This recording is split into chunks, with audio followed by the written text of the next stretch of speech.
as you're going about your career as a real estate investor, or you're doing a beauty salon, or you're creating some kind of platform for your business, you have to understand, right, that you're going to come across some people that are going to do everything they can to try and derail you from your initial ideas and get you to do something completely different and completely unrelated to what you set your mind to.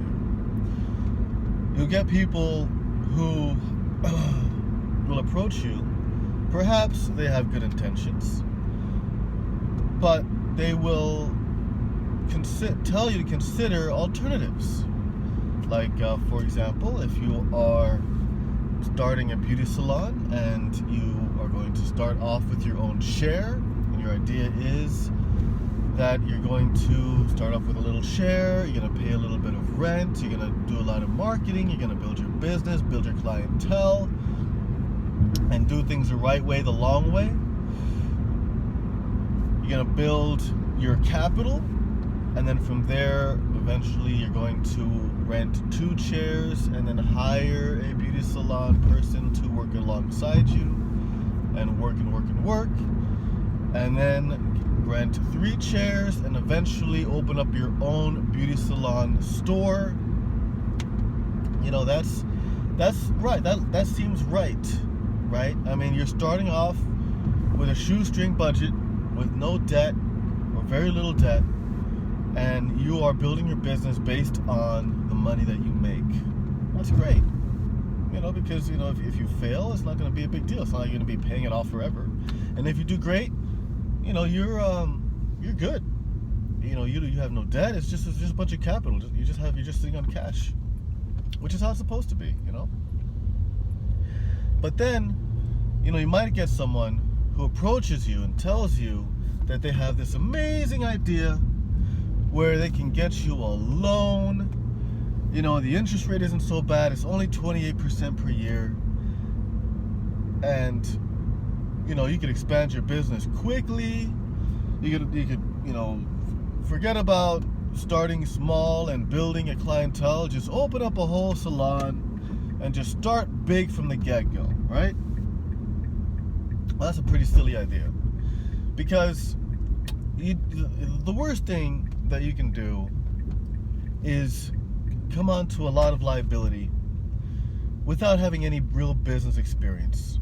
Okay, you have to start small, and you have to figure out what works and what doesn't, what to avoid and what to do, what not to do, and things like that. You know, if you're just getting started in a business and you spend all this money that you don't have, taking out all these loans to get all this equipment, and you don't have any clientele, you're just going to be sitting on a bunch of equipment and the place is going to be empty and nothing's going to happen, right? So build from the bottom and don't get so involved in a bunch of loans. Like, don't let people derail you from what your initial idea is. You know, you could be on the path to opening up a car dealership.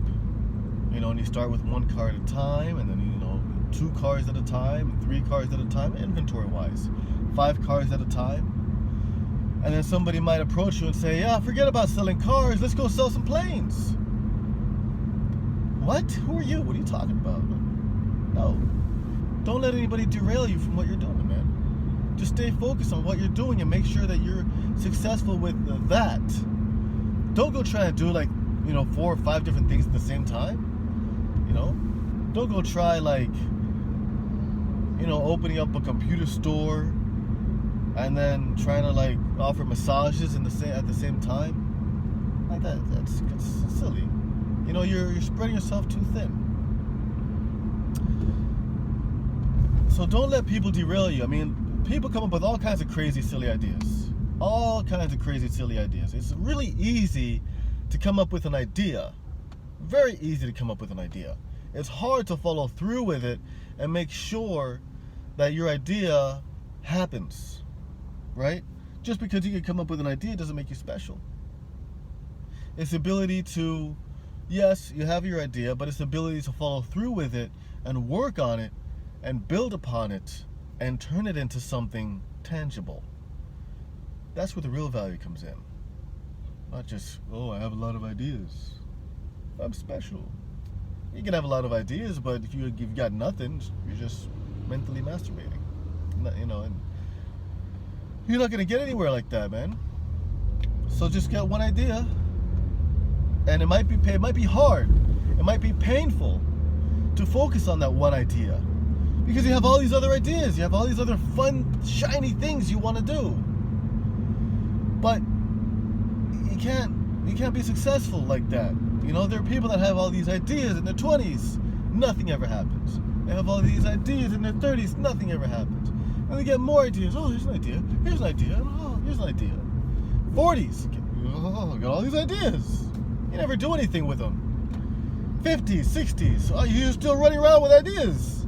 You never do anything. So just get one idea. One idea. Focus on that one idea. And don't let anybody else give you any more stupid ideas. Ideas suck. Just focus on one. Get one idea. Do your research. If it's good, if you can see that there's potential in it, try it. Focus on it for a few weeks and actually do something about it. Don't just write it down and then forget about it and go about your daily life and not have anything happen. It's ridiculous. Come on. And so, you know, when you're going and you're focusing on your one idea, and you're being consistent, and you're going after it, and you're making it happen, don't let one of these like fluffy idea people approach you and say, well, I like what you're doing, but I got like these 5 other ideas that we should both partner on and do together. These 5 other ideas. And then I got this other 2 ideas, and I got this other 3 ideas, and I got this idea and that idea. And then they're just going to take you from what you're doing, and they're just going to screw you up, and they're going to remain screwed. You know, they're broke for a reason, these people with all these ideas. Most of the time, they are broke for a reason. So if you are somebody that has a lot of ideas, just choose one and focus on it. And if you don't really have any good ideas, and you know, when you want to make some money, then work with someone who has an idea and he's already created something from it, and go from there. So yeah. Oh, and I should have said this at the beginning of the video. Please click the like button, because if you don't do that, then YouTube's not going to share other videos that I've created. It's not going to tell you when I create more videos. But yeah, like, share, subscribe, do all that good stuff. Comment down below. Let me know what you think. And I'll see you in the next video. And I hope you have an excellent day. If you don't have enough money to buy real estate, buy some gold and silver. Alright, see you later.